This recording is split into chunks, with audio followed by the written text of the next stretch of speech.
Salut les Wargamers, c'est Ivy de French Wargamers, votre chaîne de rapport de bataille et live peinture. Aujourd'hui je suis en compagnie de Bob l'éponge, coach de l'équipe de France de Warhammer 40 000 qui vient nous présenter la Death Guard pour ce début de 10e édition.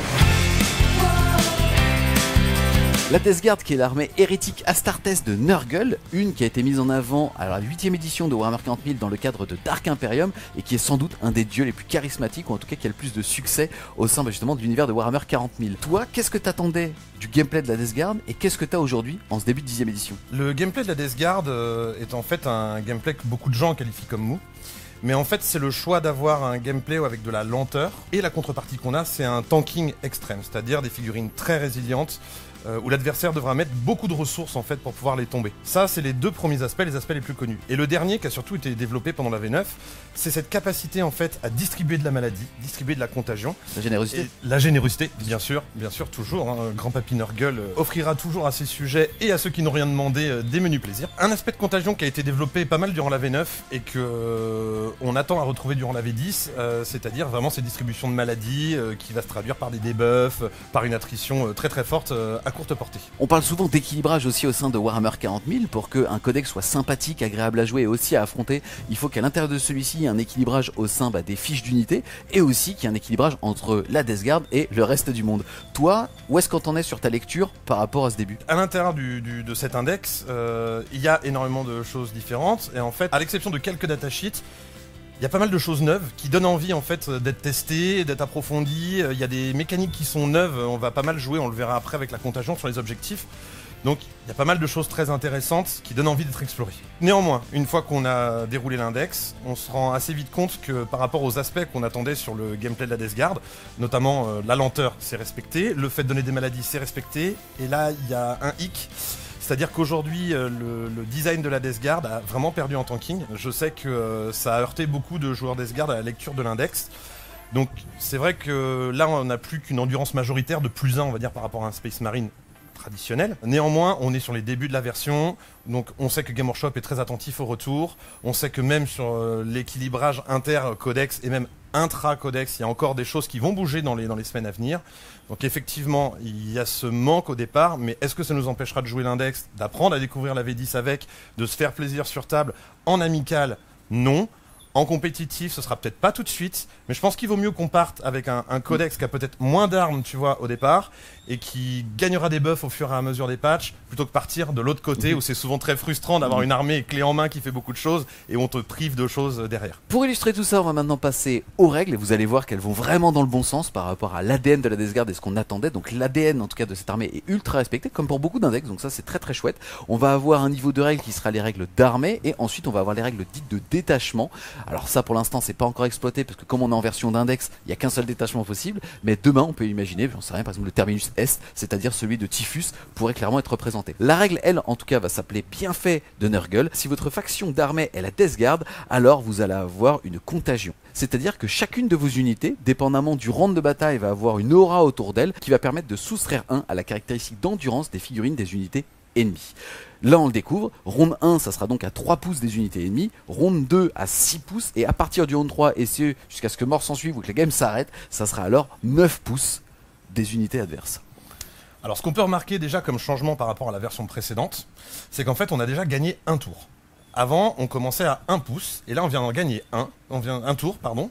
Donc on part de 3 pouces, 6, 9. Donc on se retrouve assez vite autour d'eux à avoir des ranges de contagion qui sont assez énormes et donc une surface très vite contaminée sur la table. Et on verra qu'il y a d'autres mécaniques qui vont faire qu'on va vraiment répandre notre zone de contagion sur toute la table et ça c'est vraiment cool en termes d'ADN et en termes de gameplay. On avait aussi un cap qu'on ne pouvait pas dépasser en termes de portée de contagion durant la V9, on ne pouvait pas aller au-delà de 12 pouces. Or là, il y a des combinaisons qui nous permettent d'avoir des unités avec 15 pouces de contagion. Donc c'est quand même relativement énorme en termes de couverture sur la table. Petite dédicace à Percastor, 15 pouces les amis de rayon, ça fait 30 pouces de diamètre. Cet homme sait faire des mathématiques. Géométrie. Bac plus 5. La géométrie. Bac plus 5. Donc la règle, elle vous apporte la chose suivante. Lorsqu'une unité ennemie est en zone de contagion d'une de vos unités, tout ce qui va tirer dessus ou aller au corps à corps considérera l'endurance adverse avec 1 en moins. Typiquement, je tape sur un Space Marine en zone de contagion, il est censé avoir rendu 4, il passe en du 3. Ça permet de faire sauter assez souvent des caps. Au départ, quand j'ai eu la règle, j'étais pas forcément convaincu de l'impact que ça pourrait avoir sur les châssis. Alors qu'en fait, après ma 7e partie, 7 est un bon chiffre, après ma 7e partie de V10, je me rends compte que même sur les châssis, ça a un impact. Puisque un bête châssis que vous avez, par exemple un Rhino, tu vois, qui est rendu neuf, vous avez des multimelta dans l'armée grâce au Miphitic, et ben en fait, vous allez le passer à rendu 8, et quand vous allez le blesser, vous allez faire beaucoup plus mal. Il y a certains châssis qui ont rendu 10, ça va être la même chose avec les canons entropie, et même par exemple si vous affrontez des grosses figurines adverses qui ont endurance 12, vous avez quand même la possibilité en Death Guard, et on le verra par la suite, d'avoir des canons laser qui ont force 12, et donc vous allez les passer à endurance 11, et donc très souvent en fait vous allez arriver à blesser sur un 3+. La seule doléance qu'on pourrait avoir par rapport à l'actuel, c'est qu'à l'époque en fait cette règle synergisait relativement bien avec la règle d'arme de la peste qui permet de relancer en fait les 1 à la blessure. Donc en fait on avait une façon de blesser très stable. Aujourd'hui on a la règle touche fatale, donc qui n'est pas vraiment en synergie avec cette règle. Ce qui est intéressant, c'est qu'aujourd'hui, une touche fatale, c'est-à-dire le fait de faire un 6 non modifié au jet de touche va blesser automatiquement la cible, et que ça correspond statistiquement à +1 pour blesser, puisque ça veut dire que 16% de tes touches blesseront automatiquement. Donc, c'est mathématiquement meilleur, mais moins stable par rapport à la relance des 1, puisque c'est plus basé sur la variance du dé, qui a une chance de faire un 6. Ensuite, on va découvrir la règle de détachement. Là, en l'occurrence, ça va être répandre les maladies. Déjà, ça veut dire que l'intégralité des figurines qui disposent de cette règle, et c'est tout le monde, vont avoir ce qu'on appelle vulgairement le sticky objectif, c'est-à-dire à partir du moment où on prend la possession d'un objectif, même si on s'en éloigne, va rester à nous, enfin à vous, jusqu'à ce qu'une figurine ennemie, c'est-à-dire à nous, vienne le reprendre. C'est une excellente règle, et en plus de ça, à partir du moment où vous avez pris un objectif, celui-ci sera considéré comme une unité de Nurgle par rapport à l'aura qui va faire -1 à l'endurance. Ça, c'est une nouveauté que je trouve exceptionnelle, et je vous engage, quand vous allez tester, à jouer la carte à fond. En fait, vous allez rendre l'objectif sticky quand vous êtes dessus à la fin de votre phase de commandement. Donc dès le tour 1, ça veut dire que l'objectif qui est chez vous, vous le gardez, et en plus vous le rendez contaminé. Et donc vous pouvez le quitter. Ça va vous amener à des gameplays où à partir du tour 2 ou 3, où l'adversaire aura sans doute moins de ressources à vous envoyer, ou peut-être plus d'unités à réserve à faire rentrer, à pouvoir vraiment envoyer tout vers l'avant, et donc d'avoir une phalange Death Guard qui se met à traverser la table. Ça, c'est déjà exceptionnel. Et ça, c'est génial, parce qu'en fait, déjà, en termes de plaisir de jeu, c'est très appréciable de se dire qu'à partir du moment où l'autre n'a plus de renfort ou de mobilité, c'est acquis. Et en plus de ça, par rapport à ce gameplay lent et méthodique, on a envie d'avancer avec sa phalange sur le centre de la table. Et c'est souvent pénalisant, parce qu'en fait, c'est une armée relativement lente, de devoir faire demi-tour et ainsi de suite. Donc là, ça va vraiment dans le sens de ce que Game Workshop voulait développer par rapport à cette NN de la Death Guard. C'est vraiment du kiff. On est vraiment sur quelque chose où on galère à aller chercher les points, on va pas se mentir, mais l'ADN de la Death Guard, c'est aussi aller au centre de la table et catcher dans la boue. Et pour le coup, cette règle, elle aide vraiment bien.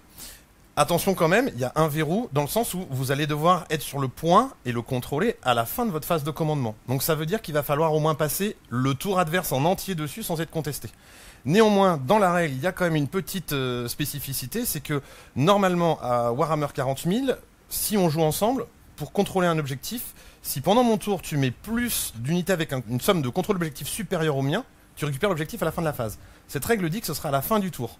Donc ça permet de déclencher des contre-mesures. C'est-à-dire que même si l'adversaire vient récupérer un point, vous avez, grâce aux mécaniques de tir en état d'alerte ou de contre-charge, de pouvoir récupérer le point. Et ça, c'est quand même assez chouette. Dernière chose qu'on n'a pas abordée, c'est que une fois qu'on a contaminé un point, il a une zone de contagion, on l'a dit. Et vous le verrez, il va y avoir des stratagèmes qui vont permettre de buffer les unités Death Guard qui sont dessus. Vraiment, cette mécanique, pour moi, c'est la nouveauté fraîche de cette V10 et elle donne vraiment envie d'être exploitée au maximum. On va ensuite enchaîner avec les stratagèmes. Le premier, ça va être Peste Féreuse. Il vaut 1 point de commandement. Il va être utilisé à la phase de tir ou à la phase de combat. On va choisir une unité Death Guard qui n'a pas encore été choisie ni pour tirer ni pour taper. Tout simplement, l'unité va améliorer de 1 sa pénétration d'armure avec ses armes, donc au tir ou au corps à corps. Et en plus de ça, si la cible de l'attaque est à portée d'un pion contaminé.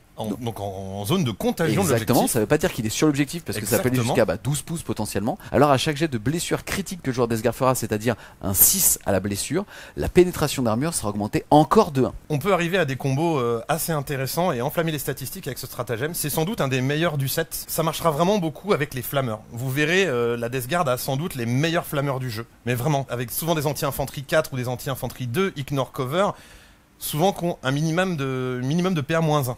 Donc ça va permettre déjà de mettre des tirs de flammeurs à PA-2 et ignore le couvert. Or on est dans une version où il va y avoir beaucoup de couverts. Donc supprimer le couvert et en plus rajouter de la PA-1, c'est très fort. Ouais, des armes à torrent, donc qui touchent automatiquement, qui ignorent justement le couvert et qui sont PA-2, c'est d'une rareté aujourd'hui dans les différents index, c'est vraiment trop cool. Hein. Tout à fait. Et c'est là où on voit aussi un ADN naître de la Death Guard, c'est que on est fait, en tout cas l'infanterie Death Guard est faite pour vraiment raser l'infanterie adverse. Autre point, c'est que ça marche aussi au corps à corps. Alors vous verrez, basiquement, ça c'est un des bons points de la Death Guard, c'est que ils ont gardé de la PA sur leurs armes de corps à corps et notamment de la PA-2. Donc autant dire que quand on catch dans la boue, ça nous donne un sacré avantage. Mais somme toute, sur certaines cibles, et on sait qu'aujourd'hui on va avoir beaucoup de Terminator sur les tables, eh bien avoir une PA-1 qui passe un PA-2 au corps à corps ou une PA-2 qui passe PA-3, ça a vraiment du sens et sur certains match-ups ou certaines cibles, ça peut vraiment donner du peps. Parce qu'en fait, il va directement aller caper à la sauvegarde invulnérable. Il va pas surcaper, c'est-à-dire qu'il va pas avoir PA-6 et finalement l'autre qui s'en fiche sera en 4+. Tu vas pile poil aller là où ça fait mal. Et ça, c'est super optimisé. Ensuite, on va avoir affreusement résistant. Celui-là, il vaut 2 PC. On va l'utiliser à la phase de combat juste après qu'une unité ennemie ait pris pour cible une unité de la Death Guard. Alors, celle-ci va avoir -1 aux dégâts subis. Celui-là, c'est un peu plus touchy, un peu plus compliqué, dans le sens où c'était notre règle d'armée avant. On la voit revenir avec. Il faut arrêter de vivre dans le passé, putain, Bob. Oui, je suis un homme du présent, mais quand même. Le problème, c'est qu'à 1 PC, il aurait été trop fort. À 2 PC, il est peut-être un peu cher. Le problème, c'est que d'autres factions l'ont à 1 PC. Et c'était notre règle native avant. Donc je comprends les joueurs Death Guard. Je comprends les joueurs Death Guard qui, comme moi, sont un peu nostalgiques de cet aspect-là. Néanmoins, il reste intéressant parce qu'il fonctionne en réaction. Ça, c'est quand même pas mal. 2 PC c'est un peu cher et vous verrez les PC on n'en aura pas beaucoup donc on l'utilisera pas tout le temps et là où vraiment il y a une vraie doléance c'est qu'il ne marche qu'au corps à corps. Ça c'est un peu terrible. Néanmoins ça reste un bon outil puisque comme on l'a dit, dès qu'on sera au corps à corps il sera utile et derrière en plus il marche sur n'importe qui. Donc un Mortarion peut en bénéficier, un semi-chenillé Crash Pest peut en profiter, enfin, n'importe quelle unité de la Death Guard. 2 PC reste un peu cher mais il a son utilité. Et pour terminer sur ce stratagème, on va rappeler aussi que même sur les blessures dévastatrices, c'est-à-dire qui vont transformer vos dégâts en blessures mortelles, le fait de dégrader le dégât s'applique avant de passer les blessures en mortelles. Ça veut dire que même un marteau tonnerre qui normalement vous ferait 2 mortels, bah là fera qu'une mortelle. Et c'est là où c'est excessivement fort. C'est que ce début d'édition est on va dire spammé par le fait d'avoir des blessures dévastatrices un petit peu partout avec des notions de relance qui fait que en termes de stats, bah, on est sur de l'explosion complète. Et là, le fait de dire, bah tu sais quoi, même ton marteau tonnerre finalement il devait faire 2 mortels, bah plus qu'une, je vais pas faire le mathématicien. Mais c'est quasiment 2 fois plus de tanking. J'ai bossé. Tanking de 100%. Non mais effectivement c'est vrai, sur les blessures mortelles, ça va permettre de les diviser par 2 quand c'est 2. Et ça peut vraiment donner de la survivabilité à vos unités au corps à corps, en tout cas de tenir plus longtemps sur table et tenir plus longtemps les corps à corps là où vous voulez être finalement. Ensuite on va avoir flux sanguinolent, celui-là il vaut 1 PC, il va s'utiliser à la phase de combat. On va l'appliquer sur une unité Death Guard qui n'a pas encore été choisie pour combattre. Et celle-ci, si elle t'a porté d'un pion objectif, attention cette fois-ci c'est pas à portée justement de contagion voilà. D'un objectif, il faut vraiment être dessus, donc à 3 pouces du socle de 40 mm qui est un objectif.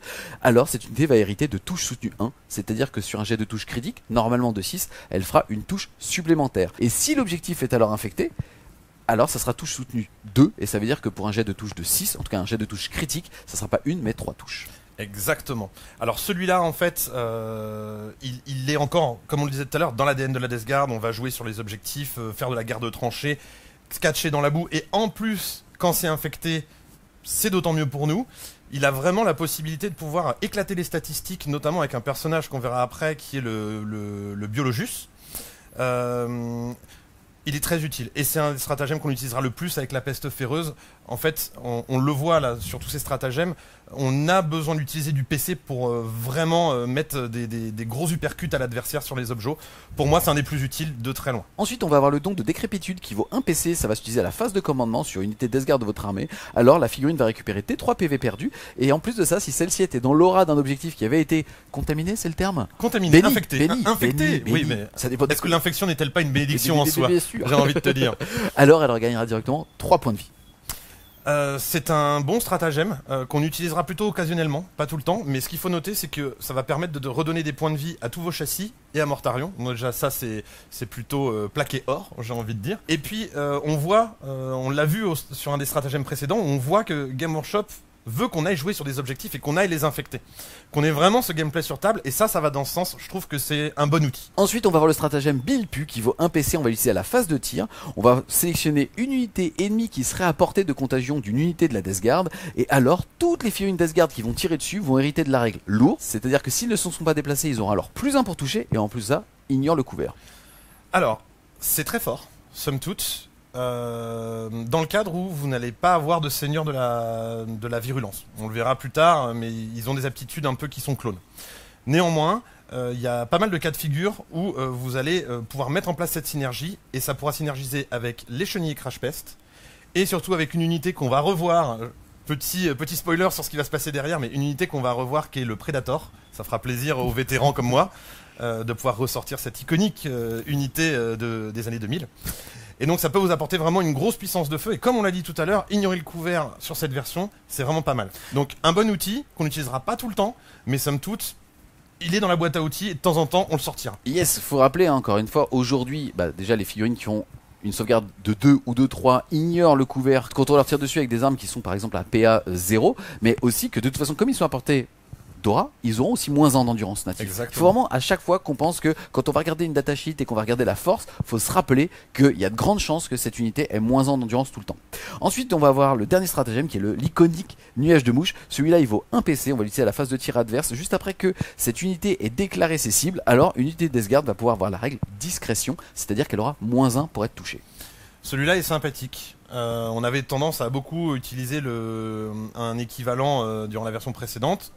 C'est toujours bien, parce que le codex manque de contre-mesures au tir. C'est toujours bien en fait d'avoir un -1 qui va nous permettre de diminuer le seuil de touche de l'adversaire et de pouvoir nous permettre de résister un peu mieux durant la progression. Maintenant, c'est pas le meilleur outil qu'on ait, mais il a le mérite d'exister et on l'utilisera régulièrement. Aujourd'hui, on le sait, on commence la partie à 0 point de commandement, on en gagne 1 au début de chaque tour, enfin au début de chaque phase de commandement. Ça veut dire qu'on est censé en avoir 10 pendant la partie. Certaines armées peuvent très facilement monter à 15 puisqu'ils peuvent en récupérer 1 par round de bataille. C'est capé d'ailleurs à 1. Qu'en est-il de la Death Guard? Est-ce que tu penses que tu seras à 10? Est-ce qu'il y a une figurine qui te permet d'en avoir? Il y a effectivement une figurine qui permet d'en avoir, peut-être pas aussi stablement que d'autres factions quand on regarde ailleurs, mais néanmoins elle est là et elle sera quasiment auto-include, c'est l'intendant, donc qui permet d'avoir un CP à votre phase de commandement en faisant un jet de 7+ sur 2. D'accord, donc en gros, il faut comprendre qu'il aura 54% de chance d'y arriver. Il y a 5 rounds de bataille, donc il va récupérer normalement 2 PC ennemis. Donc un joueur Death Guard, 2-3 PC. et d'accord, donc un joueur Death Guard, lui, va jouer à 12 PC ennemis en gros. C'est ça. Je suis déçu qu'il n'y ait pas un 7ème en fait stratagème, c'est un bon chiffre, non? Ça, il demande des passes droits. Il demande des passes droits, tout le monde a 6, la Death Guard veut 7. Quand on demande 8, il faut chier les mecs, hein. Ils sont syndiqués dans les mecs de cœur. Ensuite, on va avoir les optimisations. Il y en a 4 dans tous les index. On rappelle que vous pouvez en avoir maximum 3, que vous pouvez les mettre, il faut les payer bien évidemment en points, mais vous pouvez les mettre sur des personnages. Attention, vous n'avez pas le droit de les mettre sur les héros épiques qui sont des personnages nommés. On va commencer par le fléau vivant. Lui, il vaut 20 points et il va permettre tout simplement d'ajouter 3 pouces à la portée des aptitudes d'aura du porteur, dont Bienfait de Nurgle. Alors Bienfait de Nurgle, pour rappel, c'est donc les contagions. Ça peut avoir son utilité notamment sur le délabreur délétère, je l'ai bien dit en français, vous l'avez bien entendu, le délabreur délétère, qui va avoir une contagion qui va mettre -2 au moral adverse pour ses tests d'ébranlement. Ça c'est pas mal. Et après, sur le reste, il y a quelques unités qui pourront en profiter, mais somme toute, je pense que c'est sur lui que ce sera le plus utile. Ensuite, on va avoir le bourdonnement, qui est un mécanisme d'aura, qui coûte 10 points. C'est figurine Death Guard seulement tant qu'une unité ennemie est à portée de contagion du porteur. Alors à chaque fois qu'elle rate un test d'ébranlement, on va jeter un D6. Si on fait 1, rien ne se passe. De 2 à 5, elle subira une blessure mortelle, et sur un 6, des 3 blessures mortelles. Celui-là, on l'utilisera jamais, ou alors vraiment pour combler les 10 points qui restent. Car l'effet, il est soumis à trop d'aléas. C'est-à-dire qu'il faut déjà que l'adversaire rate un test de Battle Shock, et en plus, il faut lancer un dé pour mettre une mortelle et maximum des 3, c'est très faible. D'accord. Ensuite, on va avoir le pathogène mortel. Ça, c'est pour aller puncher au corps à corps, puisqu'on va ajouter 1 à la caractéristique de force et d'attaque aux armes de mêlée du porteur, et que tant que le porteur est sur un pion objectif, et si cet objectif est infecté et qu'on le contrôle, alors ça sera 2 à la force et 2 à la caractéristique d'attaque. Clairement, on va mettre ça sur des personnages qui sont capables de mettre des gros pieds-bouches au corps à corps. Pour moi, je pense à essentiellement 2 personnages, peut-être un 3e, sur un prince démon vol, qui a déjà une capacité de peintre, hein, il est franchement pas là pour faire du tricot. Donc sur lui, ça pourrait être vraiment pas mal. Tu peux le mettre aussi sur le seigneur de la contagion, qui lui aussi trimballe sa très grosse hache, et ça va lui permettre de faire des sacrés trous. Et potentiellement sur le seigneur de la virulence, qui lui a une attrition au corps à corps un peu plus faible, et ça va lui permettre de lui donner un petit peu plus de punch. Et ce qu'on voit encore une fois, et c'est vraiment, moi je trouve, le plus bel aspect en fait de cet index V10, c'est qu'on veut jouer avec cette contagion, Et en tant que joueur d'Esgarde, vraiment sur table, c'est plaisant et ça va encore dans ce même ADN. Ça, je suis d'accord, et c'est même assez anxiogène finalement quand tu l'affrontes. C'est que dans ta tête, t'imagines littéralement en fait cette espèce de fumée autour des unités en disant je peux pas trop me rapprocher de là, ça veut dire que ça va être un peu complexe, c'est assez sympa en fait. Tu sais que tu vas pouvoir venir sur l'objectif, mais tu vas y avoir potentiellement une forte contrepartie. Ouais. Il reste à voir pourriture titubante, lui il vaut 25 points, fait une Death Guard seulement, à chaque fois que l'unité du porteur est choisie comme cible d'une charge ennemie, on va soustraire 2. Alors ça fait partie des reliques, on va dire, de la Death Guard qu'on a depuis le codex V9. C'est un effet qui est très fort. Alors le wording n'est pas tout à fait, la façon dont c'est écrit n'est pas tout à fait claire, mais somme toute votre unité, avec le personnage à l'intérieur, puisqu'avec la nouvelle mécanique de la V10, en fait on a les leaders qui vont rejoindre les unités, donc toute cette unité aura -2 pour être chargée. C'est assez fort. C'est très utile sur tout ce qui va frapper en profondeur, et on va le voir, la Death Guard va beaucoup utiliser l'insertion rapide dans son nouveau gameplay. C'est le nouveau stratagème qui permet d'arriver à la phase de mouvement adverse, donc en général on le fait de côté ou caché, pour pouvoir anticiper et gagner un mouvement gratuit à sa phase de mouvement. Ou voire même pas caché des fois, c'est-à-dire qu'on va proposer une cible à l'adversaire, l'adversaire va préparer son plan de jeu, et d'un coup on va lui mettre une nouvelle cible devant lui en lui disant il faut que tu fasses un choix entre l'unité que tu voulais cibler au préalable, ou la contre-mesure que je viens de mettre devant toi, à toi de choisir. Excellente mécanique. On va maintenant rentrer dans le dur de l'index. On va commencer à tout seigneur tout honneur par le primarque de la Légion de la Death Guard, à savoir Mortarion. Il vaut 370 points. Beau châssis, mouvement de 10, endurance de 12, sauvegarde à 2, invulnérable à 4, 16 points de vie, commandement de 5, c'est le meilleur du jeu, et, très intéressant, OC 6 et pas 5. Et ça c'est très très très cool. Ensuite, au niveau de son tanking, il va avoir nativement un insensible à la douleur à 5+. Au niveau de ses effets, on va avoir le miasme de pestilence qui est une aura à 6 pouces qui fait que toutes les unités à 6 pouces de Mortarion vont avoir le bénéfice du couvert, donc +1 à la sauvegarde d'armure. Ensuite, ils vont avoir l'influence contagieuse qui fait que toutes les unités à 6 pouces moins de lui pourront relancer jet de blessure de 1, excessivement fort. Et ensuite, on va avoir, tu l'as ton arme de la peste. Et ensuite, on va avoir la présence toxique qui est que toutes les unités Death Guard à 12 pouces ou moins de Mortarion ajouteront 3 pouces à la portée de contagion de l'unité. Ensuite, en autre aptitude, il va avoir le Seigneur de la Death Guard qui fait que tant que les unités Death Guard sont à 6 pouces ou moins de lui, la dite unité peut ignorer certains ou tous les modificateurs à ses caractéristiques et à ses jets ou tests, hormis bien évidemment leur valeur de sauvegarde. À savoir que ça a été clarifié, ça comprend aussi les diminutions aux dégâts subis. Sous-entendu, tu joues en match miroir contre un joueur Death Guard ou même d'autres unités comme un Dreadnought Redemptor qui... Une squad de Deathwing par exemple qui a le -1 natif aux dégâts. Et là, vous l'ignorez. Qu'est-ce que tu penses de Mortarion? Il est ultra alléchant. 370 points, c'est quand même un trou dans son budget. Maintenant, Mortarion, c'est un petit peu soit l'homme de paille, c'est-à-dire ça va être l'homme à abattre pour son adversaire, parce qu'en fait, il a trop de buffs pour être ignoré. Maintenant, si on regarde un petit peu au corps à corps, il va faire, à portée 18 pouces, D6 plus 3 tirs qui vont toucher à 2, de force 7, PA-2, dégâts 1, et avec tout, blessure fatale, touche fatale, bref, déflagration aussi. Donc on rappelle que par tranche de 5 figurines dans l'unité que vous allez cibler dès la première, ça sera une attaque en plus. Et ensuite, sa petite lanterne, qui va avoir la règle pistolet et touche soutenue D3, ça fait qu'un jet de touche de 6 fera D3 plus son tir unique, qui va toucher à 2 de force 9, PA-3, dégâts 2. Et au corps à corps, il va pouvoir justement balayer avec silence, c'est le nom de son arme, et faire soit 5 attaques de force 14, PA-3, dégâts flat 4, ou alors 15 attaques de force 7, PA-1, dégâts 1. Eh bien, c'est un très très gros totem. Je trouve que toutes ses capacités natives sont exceptionnelles. On n'a plus la règle du -2 en mouvement ignoré qu'on avait précédemment, mais il le redonne. On n'a plus la règle des armes de la peste, mais il le redonne. Donc c'est vraiment chouette. 370 points, je trouve que c'est vraiment pas cher pour ce qu'il fait. Il a un seul défaut, c'est qu'en fait... il pue. Ouais, non, c'est une qualité. Ça. Il a un seul défaut, c'est que en termes d'attrition, il est vraiment light quand on regarde par rapport aux autres primarques. Et en fait, il peut vite se retrouver englué dans des petites unités ou dans les Terminators. Mais somme toute, il est tout à fait jouable et à 370 points, il est vraiment ok sur table. On continue les personnages charismatiques de la Death Guard avec bien évidemment Papa Typhus, le capitaine de Terminal Est. Lui, il va valoir 115 points, c'est une unité qui va être meneuse et qui va pouvoir rejoindre les unités de Véroleux, de Terminator du Linceul ou du Terminator Rouillarc. Il va permettre à l'unité qu'il rejoint d'avoir -1 pour être touché au corps à corps, et sinon il va avoir l'aptitude Peste Dévoreur qui fait qu'à votre phase de tir, vous pouvez choisir une unité ennemie à 18 pouces et visible de ce sorcier et jeter un D6. Sur un, c'est le sorcier qui va prendre des 3 blessures mortelles, c'est ballot. De 2 à 5, alors l'unité ennemie va prendre des 6 blessures mortelles, et sur du 6, elle prendra D3 plus 3. Papatifus, il est quand même endurance 6, sauvegarde à 2 et invulnérable à 4. Et en plus de ça, au corps à corps, il va un petit peu envoyer puisqu'il va faire soit 5 attaques de force 9, PA-2, dégâts flat 3, soit 10 attaques de force 6, PA-1, dégâts 1. Est-ce que pour toi c'est un beau meneur? Est-ce que c'est une bonne figurine? C'est une des meilleures figurines de l'index, de très loin. Déjà, sa capacité à distribuer des blessures mortelles sans règle de ciblage est énorme. C'est-à-dire que vous avez votre petit capitaine Phobos qui se promène, votre petit lieutenant Phobos qui se promène dans le fond. Et qui serait en solitaire par exemple. En solitaire, vous le faites très bien, t'es à 18 pas, bim, je t'envoie des 6 blessures mortelles, ça calme les ardeurs, très clairement.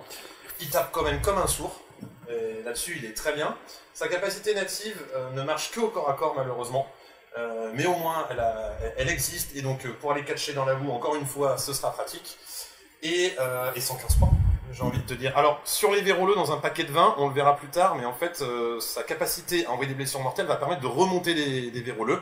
C'est plutôt pas mal, mais avec la règle des leaders, vu que les véroleux ont une endurance un peu plus faible, et que les dégâts supplémentaires subis quand il ne reste plus que quelques figurines et votre personnage se font à l'endurance de l'unité, ce sera peut-être pas le meilleur endroit pour le mettre. Moi, je vous conseille de le placer dans des Terminators du linceul, où là, il a vraiment tout son rôle à jouer. Ensuite, on va découvrir ensemble le Prince Démon de la Death Guard. Il existe à pied et ailé. La version à pied, celle qu'on voit maintenant, est à 205 points. Il va avoir une aptitude qui dit que c'est la bénédiction du grand-père Nurgle, qui fait que les figurines infanterie Death Guard qui sont à portée de sa contagion vont avoir un insensible à la douleur à 6. Après, derrière, en termes de châssis, on est quand même sur un Prince Démon qui a endurance 11, sauvegarde à 2, 10 points de vie et une sauvegarde à 4+. Après, encore requitant puisque celui-ci n'est pas meneur. Ça veut dire que pour le coup, il va être nature peinture, on le cible, on peut le shooter.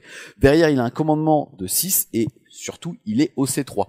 Donc, il reprend l'objectif sur tout ce qui est Rhino-like et ainsi de suite. Après, derrière, au tir, il va avoir un gerbe peste qui va être un lance-flamme qui va blesser l'infanterie sur du 2+. Sinon, qui fera des 6 touches de force 5, PA-1, dégâts 1. Et au corps à corps, on est quand même un petit peu dans la violence puisqu'il va avoir une arme infernale qui va faire soit 6 attaques de force 8, PA-2, dégâts flat 3. Excellent, PA plus dégâts, c'est une très très belle arme, ou alors 14 attaques de force 6 sans PA, cette fois-ci dégâts 1. Tu l'as dit, c'est la vachette du codex, top à la vachette chez vous. Son aptitude naturelle de 6+ insensible à la douleur, c'est pas incroyable, mais au moins ça a le mérite d'exister. Et c'est dans sa zone de contagion, donc ça veut dire qu'on peut monter jusqu'à 12 pouces de figurines, un diamètre de 24 pouces, dans lesquels, pour nos amis mathématiciens, dans lesquels les figurines d'infanterie auront un film pain à 6, c'est plutôt pas mal, et c'est une des seules mécaniques pour se prémunir de la blessure mortelle dont l'armée dispose. Néanmoins, il est ciblable, il n'est pas leader, et donc avec les règles de ruine, il ne passera pas au travers, donc il faudra manœuvrer avec, ce sera pas évident. Par contre, ça reste quand même une bonne machine à peindre, il a quand même une bonne endurance, c'est une bonne pièce, peut-être pas celle sur laquelle vous irez d'entrée de jeu pour choisir un personnage, mais somme toute, il peut avoir sa place dans certains builds, je pense. D'accord. Est-ce que tu penses que justement, alors 205 points c'est relativement cher, mais enfin on parle d'un personnage endurance 11, donc de toute façon ça va être un aimant à tir, et ça veut aussi dire que tu peux proposer d'autres choses à ton adversaire en même temps. Est-ce que tu lui paierais une optimisation, peut-être justement l'arme qui fait plus en force, plus une attaque, peut-être aussi les 3 pouces de Dora en supplémentaire pour être un petit peu ton électron libre. On va parler derrière du prince volant qui lui a une meilleure mobilité, mais est-ce que tu le vois avec des optimisations sur lui? Pour moi, non, nature peinture. Je pense qu'on peut y aller, à moins qu'il vous reste quelques points, à la limite, on prendra le pathogène mortel, pour qu'il tape encore plus fort, mais somme toute, nature peinture. D'accord. Il est tout à fait jouable, il a une de plus quand même. Ouais, bien sûr. 170 points, il est très très très correct à ce prix-là. C'est un des meilleurs rapports, c'est un bon rapport qualité-prix dans le codex. Yes. Ensuite, on va avoir le prince démon qui est volant cette fois-ci. Là, il est plus cher. Il est à 215 points. Il a endurance 10, sauvegarde à 2, invulnérable à 4. Il a aussi 10 points de vie. Il est aussi au C3. Ça, c'est important parce qu'il a une mobilité quand même. Attention, il bouge pas de 12, il bouge de 11. Normal. Nurgle. Derrière, il va avoir deux autres aptitudes. La première, ça va être l'horreur du warp, puisque à chaque fois que cette figurine termine un mouvement de charge, une unité de la cible de la charge va devoir faire un test d'ébranlement. Ensuite, il va avoir l'assaut dévastatrice, qui fait que s'il a chargé à ce tour, alors il va être blessure dévastatrice, à savoir quand même qu'il dispose de la même arme que la version à pied. Alors pour le coup, celui-là je le trouve un peu cher. Ouais. Et là où le bas blesse, c'est que quand on regarde ce qu'on a en équivalent SMC, on a meilleur pour un prix quasi équivalent, donc c'est un peu raide. Néanmoins, c'est une figurine qui est quand même mobile, et pour le coup, celui-là il tape vraiment fort, parce que c'est une des rares sources de blessures dévastatrices du codex. Quand on rajoute le pathogène par-dessus, ça commence à chiffrer en termes de dégâts, et si la stat s'emballe vraiment au niveau des jets de dés, ça peut vraiment déstabiliser l'adversaire, et vous aussi, hein, d'ailleurs, ça peut vous surprendre. Je le trouve cher aujourd'hui pour être vraiment jouable. Néanmoins, il est quand même jouable. Hein. Je veux dire, c'est pas une unité qui restera sur l'étagère. D'accord. On va enchaîner ensuite avec le Seigneur du Chaos de la Death Guard. Là, pour le coup, celui-ci est une unité meneur qui ne peut rejoindre que les marines de la peste. Il est à 75 points. Il va permettre à l'unité de relancer les jets de touche de 1 et aussi d'avoir le vaisseau de dessécation, puisque c'est une aura qui fait que les unités ennemies à portée de contagion vont prendre des 3 blessures mortelles sur un 4+, à la fin du tour. Celui-là, comme l'unité qu'on a vue précédemment, il rend un peu malheureux parce qu'en fait, quand on compare au SMC, le SMC, lui, il a la règle des capitaines habituels où on peut réutiliser un stratagème à 0 CP qu'on a déjà utilisé sur cette unité-là. Il a quand même la reroll des As, et ça, dans une unité de marine de la peste avec la touche fatale, ça peut commencer à synergiser et faire des belles choses. Maintenant, il coûte 75 points. Je suis pas persuadé qu'en l'état actuel, on le joue plus que ça. Ensuite, on va avoir sa version, mais en armure Terminator. Là, on est 25 points plus cher, puisqu'on est à 100 points, et on peut rejoindre, cette fois-ci, 2 unités, les Terminators du Linceuil et les Terminators Rouillarc. Ils donnent exactement les mêmes buffs, c'est-à-dire la mortelle quand il est à la fin du tour, et aussi la relance des jets de touche de 1. La question, c'est est-ce que c'est lui que tu as envie de mettre dans une de ces 2 unités?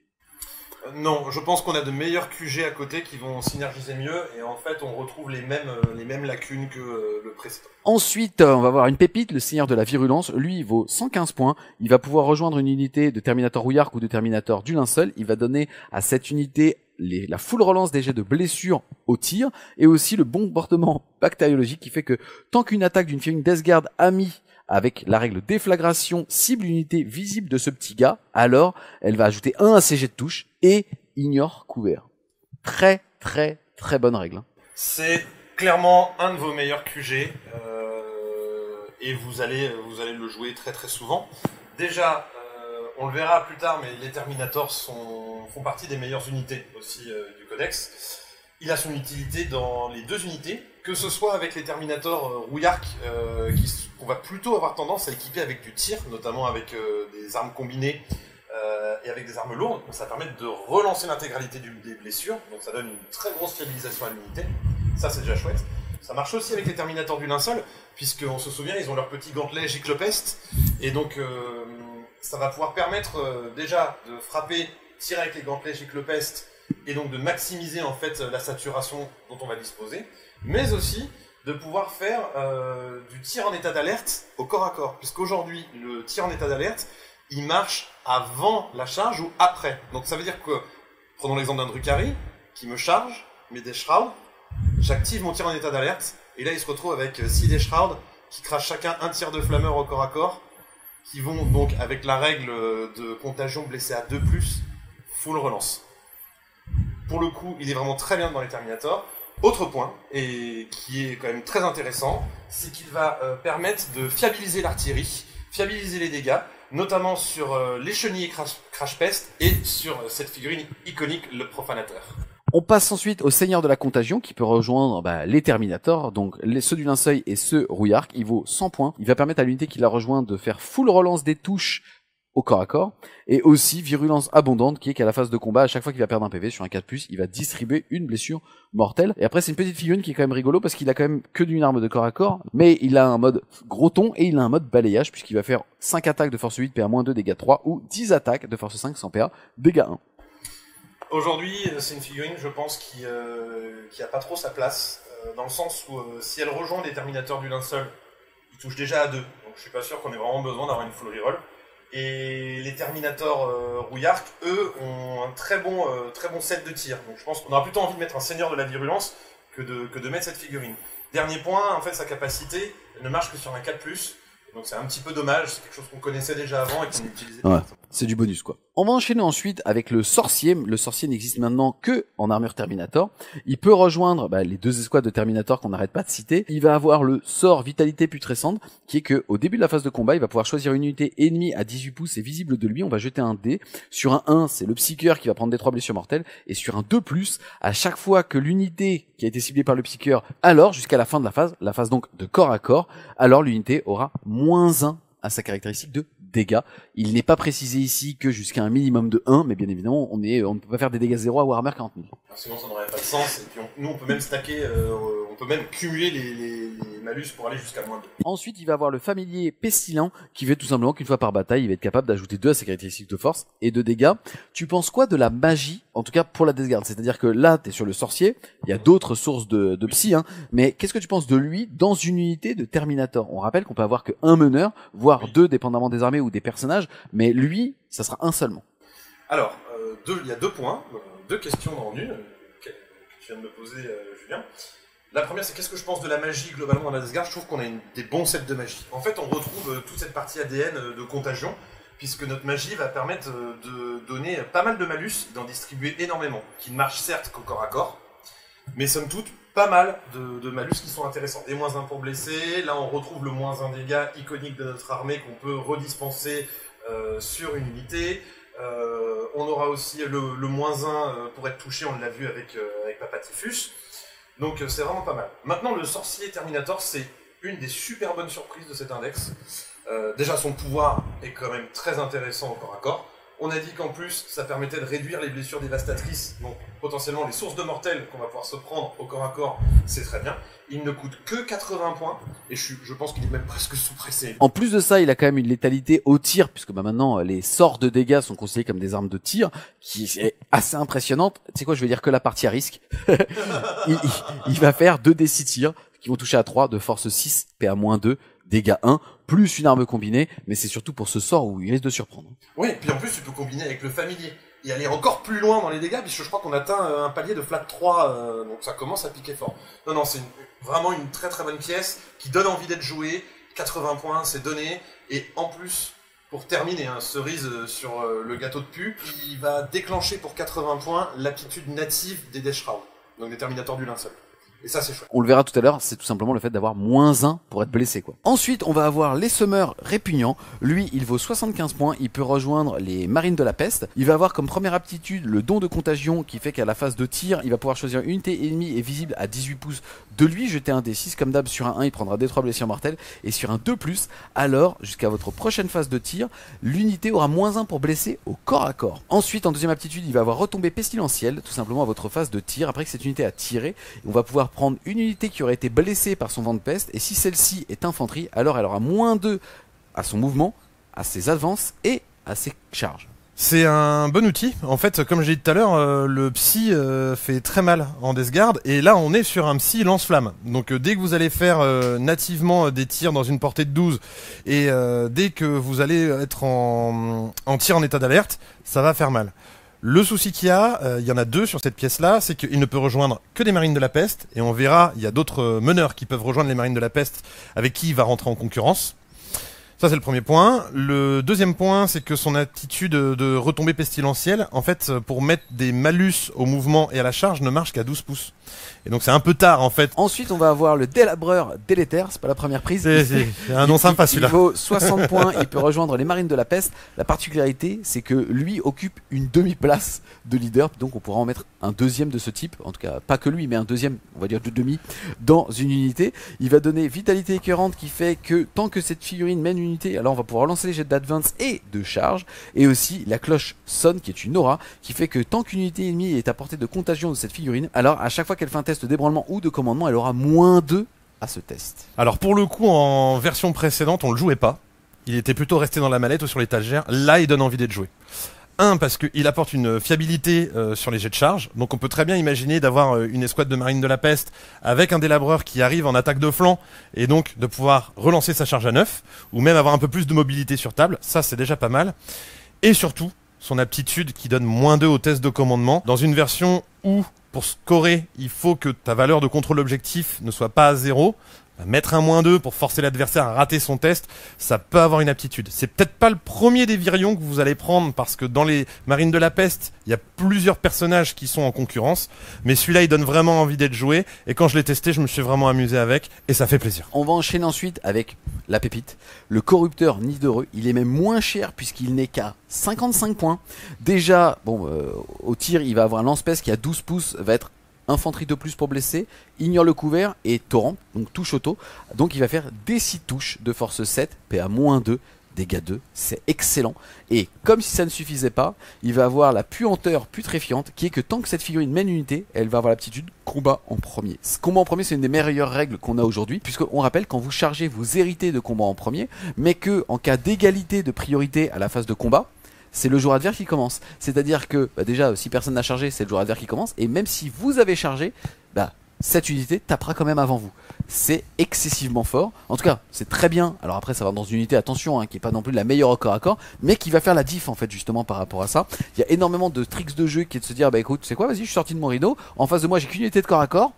Rentre. Ça, c'est génial. En plus de ça, il est extraordinaire au tir. Il est très bien. C'est sans doute une des meilleures pièces de l'index et aussi une des meilleures pour rejoindre les marines de la peste. Vos adversaires le détestaient déjà, on en a déjà parlé ensemble parce que il annulait les bonus de charge et le combat en premier durant la version précédente. Il est toujours aussi bien. En plus, il amène un gros flammeur, donc un gros lance-flamme avec lequel vous allez pouvoir tirer par la trappe du rhino. Très souvent, là, votre gameplay, ce sera le suivant, c'est que vous allez remplir un rhino avec des marines de la peste et un corrupteur nidoreux, rouler en ligne droite, décharger, tirer au lance-flamme, dire à votre adversaire « charge-moi », il charge, vous lui mettez un tir en état d'alerte, et quand il vous charge, vous tapez en premier. Je pense que j'ai tout dit. J'ai une question pour toi. Oui. On peut en avoir jusqu'à 2 dans une unité, puisque ce sont des demi-meneurs. Oui. Est-ce que tu doublerais pour juste avoir 2 tirs dans lance-flamme parce qu'à 55 points c'est golden, ou est-ce que tu mettrais tout simplement 2 packs et donc un dans chaque pack? Est-ce que tu en mettrais 3 parce que tu peux pas monter à plus? Comment est-ce que tu le jouerais toi dans une armée? J'en mettrais un par pack de 10 et pas plus, parce que si je veux aller chercher un lance-flamme aussi fort et qui fait mal, j'irai chercher les sémeurs répugnants. Ensuite on va avoir le Biologus Putréfacteur. Lui il vaut 60 points, il peut rejoindre exactement la même unité. Il va avoir comme aptitude infusion infect, qui fait que tant que cette figurine mène une unité, alors les armes des figurines de celle-ci auront touche fatale, donc sur un jet de touche critique, faire une blessure automatique, et en plus de ça, les jets de touche seront des critiques sur du 5 et pas sur du 6. C'est très très très bien. Et en deuxième petit effet qui se coule, c'est l'explosion de maladie, qui est qu'une fois par bataille, il va pouvoir utiliser le stratagème grenade pour 0 PC, que pour lui, pas son unité par contre. C'est ça. Alors le petit coup des grenades, c'est un petit souvenir en fait de la version précédente, puisqu'il a envoyé la salsa des grenades. Là, clairement, c'est pas pour ça qu'on va le prendre. C'est un peu plus anecdotique. Par contre, là où ça devient costaud, c'est que vous allez pouvoir avoir vos fuseurs dans vos escouades de marine de la peste, qui vont pouvoir devenir touche critique sur du 6. Donc ça veut dire que je te touche au fuseur, je fais un 6, je te blesse auto. Déjà c'est très fort. Sur du 5. Et donc, par-dessus, vu qu'il a la règle qui dit que les touches critiques passent sur du 5, je te blesse automatiquement sur du 5 au lieu du 6. Donc c'est déjà costaud. Et là où ça devient vraiment très fort, c'est au corps à corps. Et quand on ajoute le stratagème de flux sanguignolant, on a des statistiques qui s'envolent au corps à corps terriblement avec les attaques qui partent dans tous les sens. 55 points somme toute, c'est peut-être pas le premier des virions que vous allez choisir, vous allez sans doute prendre le corrupteur nidoreux derrière, mais quand vous voulez faire un paquet de 10 marines de la peste qui tapent très fort, c'est un très très bon outil. D'accord. On va enchaîner ensuite avec l'intendant. L'intendant, il vaut lui 55 points, il peut rejoindre toujours les marines, c'est un demi-meneur. Déjà, il va ajouter 1 au jet de touche pour l'unité, au corps à corps et au tir, et aussi le septuple champ qui fait qu'à votre phase de commandement, vous allez pouvoir jeter 2 dés et sur un 7 ou plus, vous gagnerez un petit PC. C'est un auto-include, dans le sens où on est dans une version où on a besoin de PC, d'autant plus quand on ne joue pas les missions en Tacticus, ou qu'on joue en objectif fixe. On le jouait déjà avant pour ça, et on va continuer à le jouer pour ça. Peut-être pas dans une escouade de marine de la peste, peut-être plus caché en fond de cours, juste à pomper des PC, mais somme toute, pour moi, il est auto-inclus dans toutes les listes. Ensuite, on va enchaîner avec le chirurgien de la peste. Il vaut lui aussi 55 points. C'est lui aussi un demi-meneur qui peut rejoindre les marines de la peste. Il va avoir comme aptitude le Nartexum corrompu, qui fait tout simplement qu'il va refaire vivre une figurine de l'unité à sa phase de commandement. Et aussi soin putride, qui fait qu'à la fin de la phase de mouvement, vous pouvez choisir un personnage d'Esgard à 3 pouces ou moins de cette unité, et il récupérera 3 PV perdus. Le chirurgien, il a toujours pas trouvé vraiment sa place depuis qu'il est sorti. Son aptitude est sympathique, mais comme on l'a dit, il rentre en concurrence avec les autres virions, et donc on se dirigera potentiellement vers des virions plus intéressants. On a fait le tour des différents virions, c'est-à-dire des demi-meneurs. Il nous reste encore des personnages à voir, mais je vais quand même te poser une question. Ça donne envie d'en jouer plein, ils sont pas chers, entre 55 et 65 points, c'est des pépites absolues. Le problème, c'est qu'aujourd'hui, dans ce début d'édition, on voit déjà que pour gagner, il faut marquer des points, que pour les objectifs secondaires, on en a 2 qui sont évidents pour toutes les armées. C'est le fait de prendre Assassinat, 4 points de victoire pour chaque personnage qu'on va détruire. Là c'est 8 points par unité si t'en mets 2 dedans quand même. Et la même chose pour les monstres ou les véhicules. Alors on se posera la question en conclusion hein, déjà par rapport à cette balance qu'on va avoir entre les personnages et les véhicules. Mais déjà au niveau des personnages tu vas avoir envie d'en prendre 5. Je pense qu'on va en prendre assez souvent, sauf quand on fera des listes basées essentiellement sur du châssis. Mais dès qu'on va prendre du Marine de la Peste, on va avoir envie de les synergiser. Et donc effectivement, il va se poser cette question de quelle est la jauge maximum. Donc 5, ça commence à faire beaucoup. Mais les Marines de la Peste en ont besoin pour fonctionner. Donc quand vous allez construire vos listes, il va falloir être vigilant sur le nombre de personnages que vous allez mettre et donc combien de points vous allez potentiellement donner à votre adversaire au cas où il prendra assassinat. On va enchaîner ensuite avec les Marines de la Peste qui sont donc les chaussons pour cette petite unité là, jouables de 5 à 10 figurines, 100 points les 5, 200 points les 10, 20 points donc la figurine, ça bouge de 5, ça a une endurance de 5 comme un Terminator, une sauvegarde à 3, 2 points de vie, commandement de 6 et OC2 bien évidemment puisque c'est une ligne. Derrière on peut les équiper de plein de façons différentes et elle a une aptitude intéressante puisqu'elle va avoir implacable tant que cette unité est à portée d'un pion objectif qu'elle contrôle, alors quand elle fait un test d'ébranlement elle va avoir +1 à ce test. Ça veut juste dire qu'ils ont le meilleur commandement du jeu puisque c'est 5. Alors là où le bas blesse, c'est que c'est un objectif que tu contrôles, donc ça ne marchera pas sur un objectif que tu ne contrôles pas, donc c'est vraiment pour faire de la défense.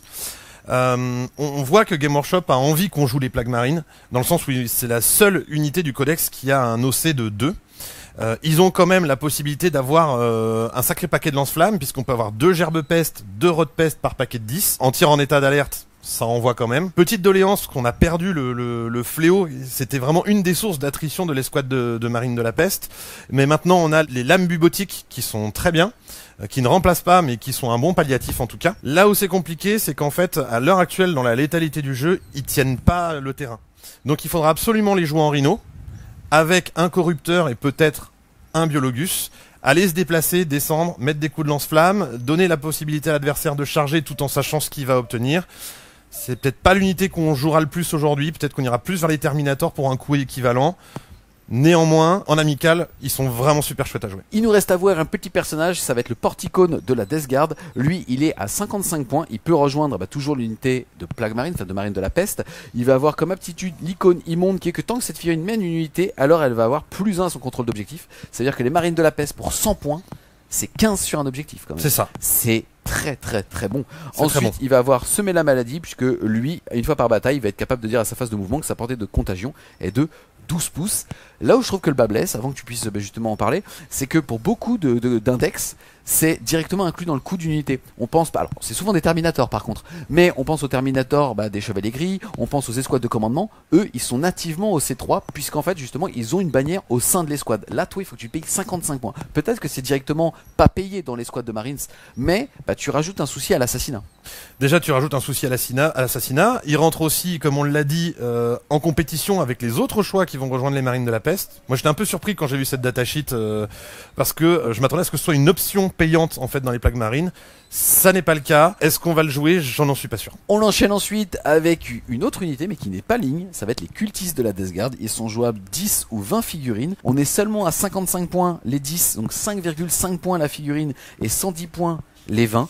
Ils ont l'excellente règle d'éclaireur 6, c'est-à-dire qu'au début de la partie ils peuvent faire un mouvement pré-parti de 6 pouces, ce qui pour la Death Guard est un sprint. C'est une phase de mouvement. Exactement. Et ils ont quand même l'aura de Nurgle. Donc pour le coup ils sont pleinement jouables. Qu'est-ce que tu en penses? Comment tu les équipes? Surtout comment est-ce que tu les joues? Est-ce que tu t'en joues toujours un pack de 10 minimum chez toi? C'est-à-dire que tu fais à chaque fois que tu fais une liste, t'es à 1945 points. Comment tu les joues? Pour moi c'est une des bonnes surprises vraiment de cet index. Déjà ils apportent une projection au début de la partie que nativement l'index Death Guard n'avait pas. Et donc c'est neuf pour nous d'avoir un mouvement d'avant-garde.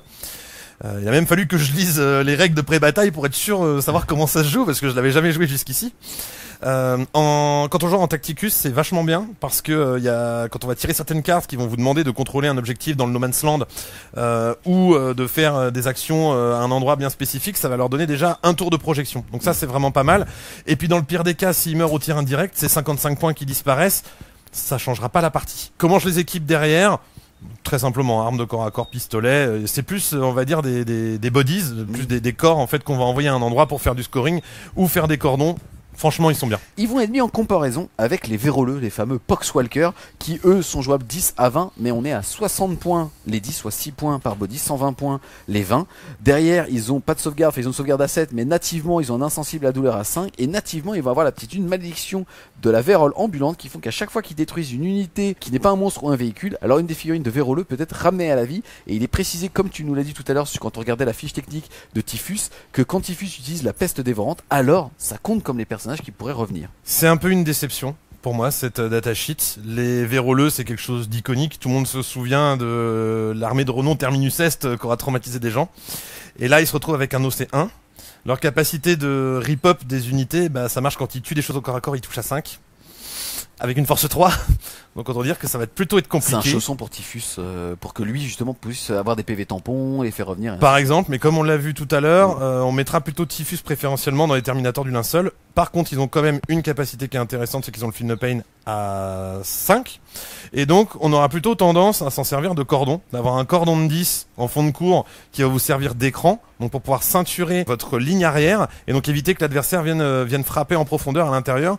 Et à l'heure actuelle, on en a parlé d'ailleurs avec Julien avant la vidéo et pendant la review, avec le stratagème d'insertion rapide, on sera très content en fait d'avoir des petites lignes de POX qui viendront bloquer l'adversaire. Donc, somme toute, pas votre meilleur couteau, pas le couteau le plus aiguisé du tiroir, une unité que vous en aurez 10 ou peut-être 20 en 2x10 grand maximum. On enchaîne ensuite avec les Terminators Rouillark, les vrais Terminators donc de Nurgle. On est à 175 points les 5, 350 points les 10, 35 points donc le petit boli. Derrière on bouge de 4, normal, on est endurance 6 puisque c'est Nurgle. Sauvegarde à 2, invulnérable à 4, 3 points de vie. Commandement de 6, OC1. J'ai fait la grimace parce que certains autres Terminators du jeu sont OC2 quand ça fait partie des lignes. Malheureusement, c'est pas le cas ici. Et de base, ils vont avoir la fusillade cinglante qui fait que quand ils tirent sur l'unité ennemie la plus proche, ils relanceront les jets pour blesser de 1. C'est une bonne unité. Et c'est une unité qu'on va mettre aujourd'hui en comparaison avec les Marines de la Peste. On a vu qu'avec les Marines de la Peste, il va falloir un Rhino, rajouter des personnages. Et en fait, pour avoir une unité de Marine de la Peste qui fonctionne et qui soit relativement létale, quand on regarde en face, on a les Terminators Rouillark. Et en fait, il n'y a pas de choix possible. On va jouer plutôt les rouillards qui arrivent au même prix, mais pour des corps avec 3 PV, 2+, 4+ invulnérables. L'endurance de 6, c'est très loin d'être anecdotique, puisqu'on le sait aujourd'hui, dans la version 10, la force moyenne des armes, c'est 5. Et donc là, ça va vous donner une résistance native contre ça. Autre point, on avait plutôt tendance à l'époque à jouer du mix avec du corps à corps, notamment en ajoutant les fléaux. Là, on a déjà vu la datasheet du Seigneur de la Virulence. On aura envie en tout cas de combiner les deux, puisqu'on va pouvoir aligner 2 gerbes peste, donc ce sont les lance-flammes qui font très mal avec un anti-infanterie de plus. On va pouvoir mettre 2 autocanons faucheurs, dont le profil est presque meilleur que ce qu'on avait avant, puisqu'il a le tir soutenu et la blessure dévastatrice. Comme le Seigneur de la Virulence va permettre de relancer les blessures, ça va permettre potentiellement d'envoyer de la blessure mortelle. Et on va terminer par 6 armes combinées. Donc c'est l'ancien combi plasma, combi lance-flamme et combi fuseur, qui eux aussi ont blessure dévastatrice. Et donc en mettant un Seigneur de la Virulence avec eux, en fait on va relancer toutes les blessures et donc on va avoir plus de chances d'envoyer de la blessure dévastatrice. Et pour les jouer, on n'utilisera peut-être pas le stratagème d'insertion rapide avec eux, mais plutôt la frappe classique et de dire à l'adversaire, attention, je vais poser 350 points ici, et maintenant je tire, et après débrouille-toi avec le pack. C'est vrai qu'ils n'ont qu'OC1, ça Julien l'a très bien remarqué sur la datasheet, mais somme toute, on va dire c'est pas ce qui fait que l'unité est intéressante. En fait, ce qui fait que l'unité est intéressante, c'est vraiment que c'est une unité de tir avec une enclume que vous allez poser à un endroit, et n'oubliez pas qu'en fait ça va créer des zones de non-droit pour l'adversaire, puisqu'avec le tir en état d'alerte et la quantité de lance-flamme en plus que tu viens et la quantité de lance-flamme, si en plus on rajoute un Seigneur de la Virulence, ça va permettre de créer des zones entre guillemets de non-droit pour l'adversaire, ou en tout cas des zones dans lesquelles s'il passe, il est susceptible de se prendre des tirs de flammeurs dont il se souviendra. De l'autre côté de la balance, on va avoir les Terminators du linceul pour leur version corps à corps, même s'il y a des tirs d'appoint dedans. Là, on est à 140 points les 3, 280 points les 6, et c'est la même stat de tanking, sauf que derrière, ils vont avoir la garde silencieuse qui fait que quand ils sont rejoints par un personnage, ils ont instantanément -1 pour être blessés. Et là, quand tu te dis invulnérable à 4, -1 pour être blessé, toutes les synergies qu'on a vues tout à l'heure avec toi là-bas, t'auras -1 dégâts et ainsi de suite. Il y a quand même moyen d'en faire une sacrée enclume. Et puis je sais pas si t'as regardé la stat de dégâts, mais c'est quand même 4 attaques par tête de pipe, force 8, -2. Touche fatale. Touche fatale. Ça envoie des pruneaux. Très clairement, vous êtes sur une des meilleures unités du codex. Ils sont pas en concurrence avec les thermirouillards, qu'au contraire, ils marchent en synergie. Le -1 natif pour être blessé avec une endurance de 6, c'est fort. Ça veut dire que même les armes qui ont jusqu'à force 11 vous blesseront sur du 4. Alors, il faut un personnage à l'intérieur, mais on l'a vu déjà, un petit sorcier à 80 points en armure Terminator, ça fera le taf. Et puis ça met des gros pieds-bouches au corps à corps. Hein. Force 8, PA -2, 4 attaques par tête de pipe, c'est costaud. Hein. Ouais, quand t'es force 8 et que tu donnes moins en endurance, c'est costaud, oui. Ah oui, tu touches à 2, tu blesses à 2, stable. Stable. Derrière, leurs petits lance-flammes sont pas anecdotiques, on en a parlé, mais avec le Seigneur de la Virulence, on peut relancer les blessures des lance-flammes. C'est vraiment une bonne unité, sans doute une des meilleures. On en jouera minimum 6. Potentiellement même, on ira jusqu'à 12. Donc en 2 pâtés de 6, et on aimerait bien rentrer en insertion rapide, puisque certes, et ça c'est quelque chose qui fait rire tout le monde, en tout cas moi je me fais beaucoup troller avec ça, c'est qu'ils ont qu'un mouvement de 4, mais quand on arrive en insertion rapide, qu'on est à 9 de l'adversaire et qu'on est caché derrière la ruine, ça veut dire que la charge derrière c'est une charge à 5.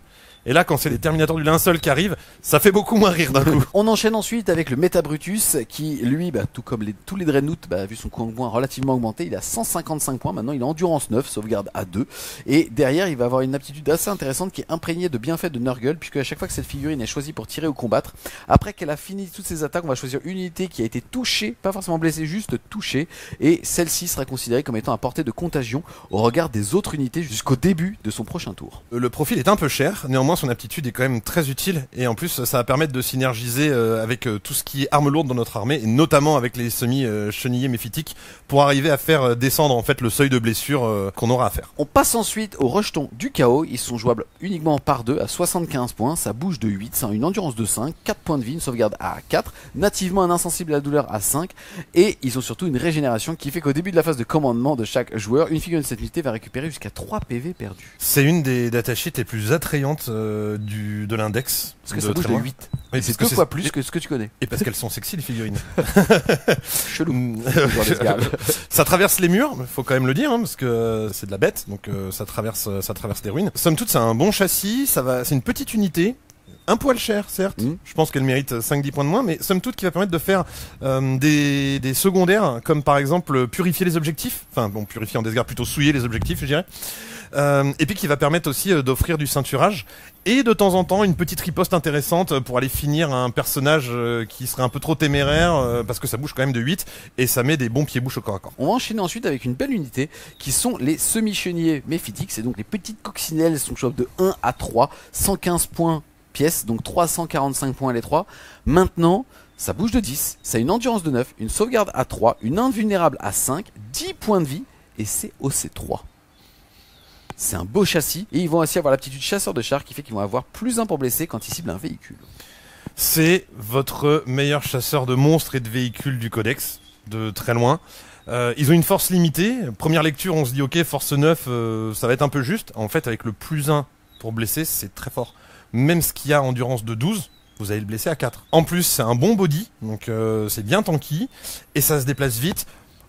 Je pense que les listes format compétitif qu'on verra venir prochainement en joueront 3x2 ou 2x3. Je conseille plutôt 3x2 pour l'élasticité de jeu sur table, mais somme toute c'est une des meilleures datasheets de l'index. Ouais, et puis soit en synergie avec le Metabrutus, soit tout simplement tu cours avec un mec histoire de mettre un doigt de pied dans l'aura d'un rhino. Et aujourd'hui il y a quand même certaines armées ont des problématiques d'ouvre-boîte si tu veux. Toi tu disais que justement la Deathguard allait peut-être souffrir un petit peu d'anti-char et ainsi de suite. Le fait est quand même que quand tu dis que tu vas blesser un rhino sur du 2+, parce que endurance 9 qui passe endurance 8, là t'es force 9 et tu vas avoir plus 1 pour blesser. Donc en fait tu vas blesser les rhinos sur du 2+. Sur du 2. Personne ne le fait. Hein. Non. C'est extraordinaire. Pour le coup, c'est une des meilleures datasheets. C'est très très très bon. Et ça met quand même des petits coups de croc au corps à corps. Et ça a un OC de 3. Hein. Donc non, c'est une bonne datasheet, vraiment une des meilleures. On enchaîne ensuite avec le petit drone Fétide. Il est à 135 points. 2 façons de le jouer, soit en version tir avec le lance-peste lourd, ce qu'on appelle vulgairement le lance-patate, soit le souffle-peste, qui est comme ça qu'il était assemblé dans la boîte d'Arc Imperium, ou alors en version tondeuse, ça fait 4 ans. Monsieur Frodon, je suis venu tondre votre gazon. Titre. Où là malheureusement il a, en tondeuse il est un peu décevant puisqu'il va faire 10 attaques sur du 3 de force 7 PA-1 dégâts 2. Et comme aujourd'hui, on va dire, on va chasser peut-être du Marines, ce genre de choses, le Marines très facilement, il va être capable de claquer un PC en disant taper un -1, je m'en fous. Et c'est un petit peu dommage. Il a quand même l'excellente aptitude de dire mort stationnaire qui fait que cette figurine est éligible pour tirer et ou charger un tour où elle a battu en retraite. 135 points, ça paraît un peu cher. Maintenant, c'est parce que tous ces châssis se sont vus dotés d'une endurance de 9. Là, on est quand même sur une figurine OC3 et qui bouge de 10. Est-ce que tu arrives à en intégrer dans des listes ou est-ce que tu vas les mettre en comparaison avec autre chose? En fait, j'ai essayé de le mettre dans des listes et malheureusement, en fait, j'arrive pas à lui trouver un rôle précis outre qu'en Tacticus. C'est-à-dire que pour aller contrôler un point ou se projeter pour faire un quart de table, c'est pas mal. En termes d'attrition sur la table, quelle que soit l'arme qu'on utilise, c'est à peu près la même stat sur les Space Marines. Donc en fait, c'est à la fois un bon point parce que vous pouvez l'équiper comme vous voulez, et en même temps un mauvais, c'est qu'il a pas de rôle spécifique. Je dirais que sa meilleure version, c'est sans doute la version Souffle Peste, qui va encore une fois pouvoir exploiter la mécanique de tir en état d'alerte. Après, je pense qu'on ira clairement chercher d'autres choses dans le codex, comme par exemple les semi-chenillés. On va passer à d'autres chenillés qui sont un petit peu plus gros. Ça va être les Plague Burst Crawlers, donc les chenillés Crash Pest. Là, on est à 175 points. On est endurance 10, sauvegarde à 2, invulnérable à 5, un mouvement de 10 normal. Et derrière, onde de choc mêlée de sport qui fait qu'à votre phase de tir, après que cette unité a tiré, si une ou plusieurs attaques ont touché avec le mortier, et si cette unité est de type infanterie, elle devra faire un test débranlé. On va quand même noter que c'est un tir indirect et qui a touche fatale et déflagration avec D6 plus 3 tirs de force 8 PA-1 dégâts 2. Le chenillé Crash Pest, il est vraiment, on va dire qu'il a le cul entre deux chaises, dans le sens où aujourd'hui il est trop cher pour ce qu'il fait, mais il a pourtant des choses qui sont sexy. Je pense que c'est plus le char de fond de cours qu'on avait qui tirait au canon entropie. Je pense que sa version avec les souffles pestes sera meilleure pour vraiment aller agresser l'adversaire. Son mortier est ce que devrait être aujourd'hui l'essentiel des armes sans ligne de vue du jeu, puisque lui, il n'a pas le mot-clé lourd pour pouvoir pallier directement au tir sans ligne de vue. Donc finalement, je pense que c'est le bon équilibrage. Mais par contre, il peut être synergisé avec le Seigneur de la Virulence. Donc qui va permettre de rendre la PA-1 du mortier efficiente et aussi de créer des tests d'ébranlement à l'adversaire. Alors contrairement à ce que beaucoup de gens ont compris au départ, en fait les tests d'ébranlement pendant votre tour contre l'adversaire, c'est de pouvoir lui retirer la possibilité d'utiliser des stratagèmes sur son unité. Puisque, excuse-moi, il va devoir refaire un test d'ébranlement ou pas d'ailleurs à sa phase de commandement avant de contrôler les objectifs et donc il récupère son objectif contrôle. Exactement. Ce qui peut nous amener à des combos assez rigolos avec le Seigneur donc de la Virulence. On rajoute le Délabreur délétère et donc on va faire à l'adversaire, on va lui faire des tests d'ébranlement à -2. Par exemple, prenons une unité de Space Marine, on leur tire dessus, et juste derrière, on arrive avec nos lance-flammes, on lui tire dessus en rajoutant de la PA avec le stratagème de la peste féreuse. On va être sur de la PA-1 ou de la PA-2, et quand il va vouloir utiliser l'armure du mépris, eh ben il pourra pas.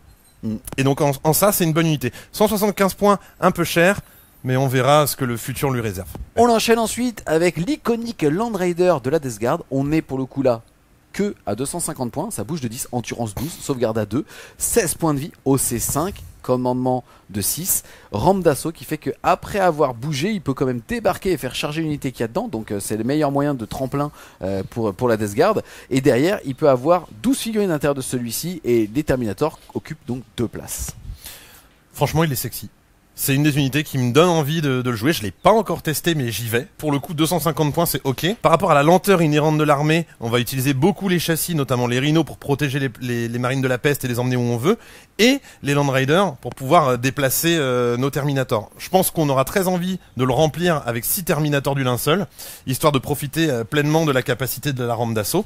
Et puis, il n'est pas déméritant au tir, puisqu'il a quand même 4 tirs de canon laser, donc force 12, qui est quand même une des plus hautes, on va dire, aujourd'hui du jeu pour détruire les châssis. Pour moi, il a le mérite d'être vraiment jouable, cette version-là, et ça fait plaisir. T'aimes les figurines un peu vintage? En parlant du Land Raider, on va enchaîner avec les Predators. Ils sont 2, on va avoir le Destructor et l'Annihilator, respectivement à 130 et 140 points. L'un va être un chasseur de véhicules, puisqu'il va être équipé potentiellement d'un canon laser jumelé Predator et de double canon laser ou d'autres choses, tu nous le diras, en latéral, pour faire un total de 3 tirs de force 12 ou 14, PA-3, dégâts D6 plus 1, et en plus, lui peut relancer justement ce fameux D6 à partir du moment où il tire sur sur un véhicule ou un monstre, il pourra lancer des jets de dégâts de 1. La version aussi anti-troupe, bah, c'est la deuxième, où pour le coup, lui, il va tout simplement pouvoir améliorer de 1 la caractéristique de pénétration d'armure quand il cible de l'infanterie. Et lui, pour le coup, il fera 4 tirs de force 9, PA-1, dégâts 3. Lesquels des deux tu préfères? Peut-être plus pour pallier de l'anti-char, parce que tu n'as pas à longue portée, et je vais avoir des unités backline. Comment tu les joues et est-ce que t'en mets dans tes listes? Déjà, ça fait plaisir à papa, parce que il en jouait pendant les années 2000. Moi, je fête ma 25e année de joueur d'Esgard, 30e année de hobby, et je les avais pas sortis depuis les années 2000. Donc je les ai mis sur une table il y a pas longtemps et ça fait plaisir. Les deux sont très bons, ils coûtent pas cher et ils ont vraiment deux rôles qui sont complémentaires. On peut même imaginer en mixer dans les listes, soit jouer deux Predator Annihilator vraiment pour aller chasser le châssis et se dire que c'est l'infanterie qui gérera le reste de l'infanterie adverse. Néanmoins, je trouve le Predator Destructor versatile, certes, mais il marche très bien pour tuer l'équivalent Space Marine et ce genre de châssis et tout ce qui est inférieur. Notamment grâce à l'autocanon, qui est quand même force 9 PA-1, dégâts 3 et qui peut balancer jusqu'à 8 patates à courte portée. Et les bolters lourds qui sont des bolters lourds de la peste. Ça, c'est la nouveauté de l'index, c'est que tout ce qui a bolt va avoir la règle de touche fatale. Et ça, c'est quand même vraiment très très chouette parce que ça rejoint l'ADN de l'armée. En plus, la petite règle du Predator Destructor, elle démérite pas parce que quand il va tirer sur de l'infanterie, il va rajouter 1 à sa PA. Donc on se retrouve avec des bolters lourds force 5 qui, quand il touche à 6, blesse automatiquement. PA-2, dégâts 2. Moi je dis, jouez-en. Est-ce que tu vas avoir le même discours pour le profanateur de la Death Guard qui lui vaut 205 points? Ça bouge de 8 donc c'est rapide aussi. Endurance 10, 14 points de vie, invulnérable à 5. Il a la règle marcheur crapuateur qui fait qu'il ignore les figurines ennemies quand il fait différents types de mouvements. Et même les décors qui font moins de 4 pouces. Profanateur il est cher. Quand on regarde en termes de rapport qualité-prix, il est un peu cher. Il tape quand même très fort. Hein. Il tape comme un sourd parce qu'il tape à force 16. C'est pas mal. Je pense qu'il est jouable. Mais j'ai pas encore réussi à trouver dans l'index un placement pour pouvoir le mettre. Peut-être si on a envie de jouer une liste full machine démon, il y a sans doute, en tout cas je pense qu'aujourd'hui il y a quelque chose à faire avec cette figurine. Juste je me suis pas encore vraiment penché dessus pour, je pense, avoir une analyse pertinente. Somme toute, il y a des choses à faire. Il y a un potentiel. Ensuite on va passer au Rhino de la Death Guard. Lui il est à 80 points. Rien à dire de plus que dans les autres factions. Maintenant est-ce que c'est pas le parfait chausson pour la Death Guard? Ça fait plaisir de retrouver des rhinos qu'on a envie de jouer, dans le sens où remplis de marine de la peste, on peut soit, quand on est face à une gunline, avancer, se mettre sur un objectif, tirer par la trappe pour nettoyer potentiellement ce qu'il y avait, ça c'est ultra plaisant. On peut soit avancer, débarquer quand on est face à une armée de corps à corps, tirer, attendre que l'adversaire vous charge, lui mettre un tir en état d'alerte et potentiellement avec un corrupteur nidoreux taper en premier. C'est vraiment une machine à tout faire. Et puis 80 points c'est pas cher. Et il vient livrer avec l'intégralité du matériel. Donc c'est à dire que vous allez pouvoir mettre 2 combi-bolters de la peste, plus le lance-missile AVOC.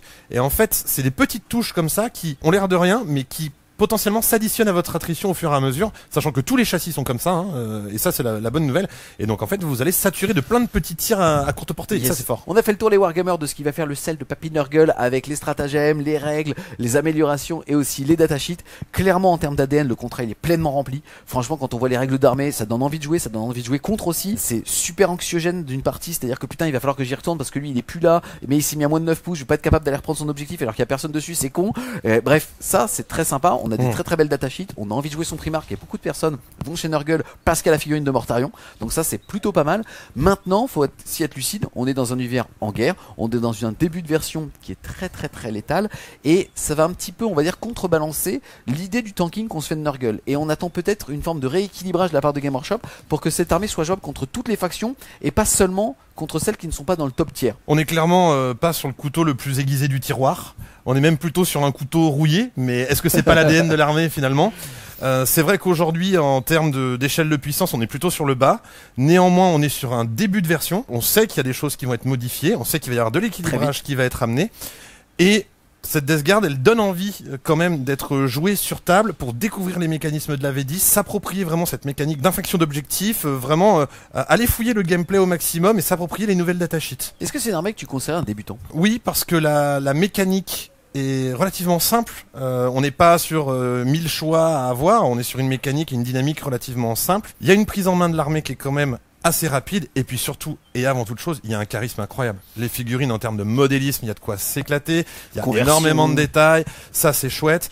Après par contre, il y a quand même un trigger warning, c'est-à-dire que pour monter en échelle de puissance et se lancer dans du gros compétitif, il y a un gros skill cap à avoir, dans le sens où, comme l'armée, elle a une synergie et une façon de jouer qui lui est propre, il faut vraiment se l'approprier, et donc ça va demander en fait d'avoir des plans de bataille qui soient rodés sur 3-4 tours, avec une synergie vraiment bien pensée à la base, et aussi de faire un très bon choix sur soit ses secondaires, soit sur la façon dont est montée l'armée pour répondre à la partie Tacticus. Écoute, je vais dans ton sens, je trouve que c'est une excellente armée pour débuter. En termes de modélisme, c'est extraordinaire. Les figurines ont été faits récemment puisque c'était à la V8, et pour le coup c'est génial. Il y a un gros marché de l'occasion parce que ça a été couvert par les éditions Atlas, et il y avait énormément de figurines, certes monopose, mais dans les boîtes d'Arc Imperium. Donc franchement c'est quand même une super armée, aussi bien pour se lancer, très charismatique. C'est une armée très populaire aussi pour les joueurs qui l'affrontent, puisque c'est toujours cool d'affronter Nurgle. On a fait le tour donc les amis de cette petite review. Un grand merci à toi mon petit Bob l'éponge d'être venu nous présenter la Death Guard. On espère que vous avez aimé la vidéo. C'est le cas, n'hésitez pas à mettre un gros pouce bleu dessus, à la commenter, à la partager. Si vous voulez supporter les amis French War Game Studio, n'hésitez pas à aller faire un tour sur son Tipeee.